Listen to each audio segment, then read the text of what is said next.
ఒకసారి అది ఇప్పుడు బుక్ మై షోది ఇప్పుడు నేను ఇందాక 2 o'clockకి పెంచిన షోస్ తప్పితే 2కో 3కో కొన్ని షోస్ పెంచాం, నైట్ షోస్. అవి తప్పితే ప్రజెంట్ అంటే ఇప్పుడు 4:40 5 o'clockకి ఇంచుమించి 2.35 మీద పర్ అవర్ వెళ్తుంది.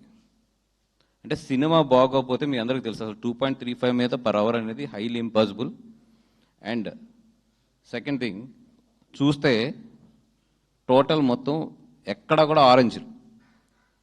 అంటే ఇన్ని షోల మీద మీకు అందరికీ కూడా తెలుసు, నా దగ్గర అంత డబ్బు అయితే లేదు నిజంగా టికెట్లకి.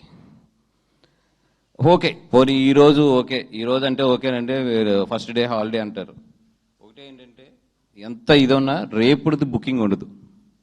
మీరు చూడండి బుక్ మై షో ఓపెన్ చేస్తే రేపు కూడా ఈ రేంజ్ ఆఫ్ ఫిలింకి నేను చెప్పేది, ఈ రేంజ్ ఆఫ్ ఫిలిం కూడా రేపు మీరు చూస్తే ఐనాక్స్ GVK1 లాంటివి కూడా ఇంచుమించు ఆరెంజ్లోకి వెళ్ళినాయి. రేపు కూడా ఇంచుమించు 20 to 22 షోలు ఆరెంజ్లోకి వెళ్ళినాయి. అంటే అటు వైజాగ్ ఇవన్నీ కలుపుకుంటే అంటే దట్ మీన్స్ నేనేదో అద్భుతం జరిగిపోయింది అది ఇది అని చెప్పట్లా, డీసెంట్గా వెళ్తుంది.